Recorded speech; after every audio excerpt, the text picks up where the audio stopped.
हाय दोस्तों, global affairs में आप सभी का स्वागत है। मैं हूं स्वाभिमान। ये वीडियो क्लिप जो आपने देखी है अभी, ये वीडियो क्लिप है सीरिया की। ये बॉम्ब है जिसे इज़राइल ने ड्रॉप किया है ऑन सीरिया। ये इतना ज़्यादा प्रभावी बम था, इतना ज़्यादा डेंजरस बम था कि ऐसा लगा कि सीरिया में कोई अर्थक्वेक आ गया क्या। सीरिया में जो रिएक्टर इंस्टॉल थे, रिएक्टर स्किल इंस्टॉल थे, उन्होंने इसे नापा और उन्हें लगा कि शायद 3 रिएक्टर का कोई भूकंप आया हुआ है। बेसिकली ये इसराइल का डाला हुआ ऐसा बम था जिसने जो वेपन डिपो था उसे डिस्ट्रॉय किया, और सीरिया में बचे कुचे जो वेपनरी मिल रही है उन्हें डिस्ट्रॉय करने का काम अब सीरिया कर रहा है। ये काम वो कर रहा है कि कहीं आने वाले भविष्य में सीरिया को कोई परेशानी ना हो अभी के रेबल्स से। सीरिया वो काम कर रहा है जो शायद अमेरिका करना भूल गया था अफ़गानिस्तान में।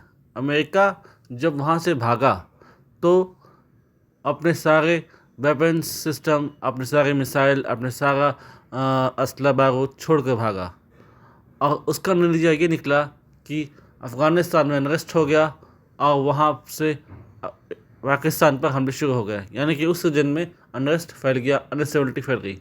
लेकिन इजराइल के बाद पता है कि उसके बगल में भी ऐसा ही कुछ होने वाला है, तो वो इसको आगे नहीं आने देना चाहता। इसलिए वो पूरी तरीके से सारे वेपन सिस्टम को ख़त्म करना चाहता है। यहाँ में बड़ा देश कौन सा है? यहाँ में बड़ा देश है रशिया। जी हाँ, रशियन बेसिस आसपास जहाँ भी हैं, या सीरिया में हैं या नेबरिंग कंट्रीज़ में हैं, जहाँ भी हैं, वो उन सब को डिस्ट्रॉय कर रहा है जो कि सीरिया की मदद के लिए थे।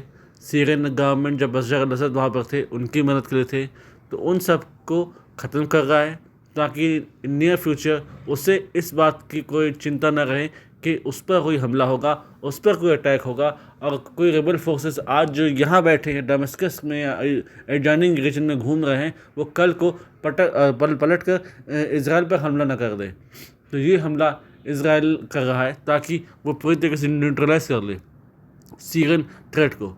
एक तरीके से एक डर भी बैठा रहा है इज़राइल सीरियन रेबल्स के दिमाग में कि कल को अगर उनका मन ये हुआ कि वो हिजबुल्ला, हुथी या हमास को असेस करने लगे, और कल को उनका ये मन हुआ कि वो हमले करेंगे इज़राइल पर, इसलिए ताकि हम पूरी तरीके से इसको ख़त्म कर दें। यहाँ पर रशिया ने भी कहा है कि अब वो धीरे धीरे अपने बेसिस हटाएगा और अपने बेसिस उससे हटेगा, दूर जाएगा, क्योंकि उसको भी पता है कि यहाँ पर अब पॉसिबिलिटी नहीं है असद के लौटने की। अब प्रो रशिया गवर्नमेंट यहाँ पर नहीं बनने वाली।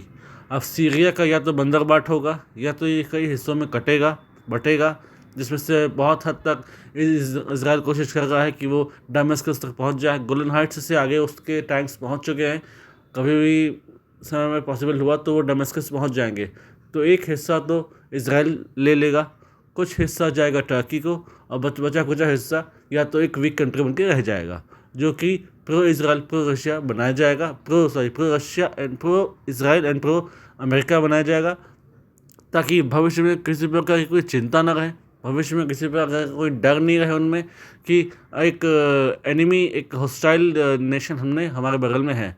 तो एक वीक नेशन, एक ऐसा नेशन जो कि इज़राइल के फ़ायदे के लिए है, वो बनाया जाएगा। इसलिए ये हमला किया जा रहा है लगातार, constantly, every day. Israel is trying to weaken Syria to that extent that it should not retaliate back and inflict more loss to Israel. और इज़राइल इस बात को अच्छी तरीके से समझता है, इसलिए वो पास्ट की गलती से जो कभी अमेरिका ने अफगानिस्तान में की थी वो इसको दोहराना चाहता नहीं है, इसलिए हमले कर रहा है और खुद को सुरक्षित कर रहा है। इसलिए हमला किया गया। कहा जा रहा है कि जो बॉम्ब अटैक हुआ है उसमें MOAB यानी मदर ऑफ ऑल बॉम्ब्स का इस्तेमाल किया गया था, जो अमेरिकन बॉम्ब है।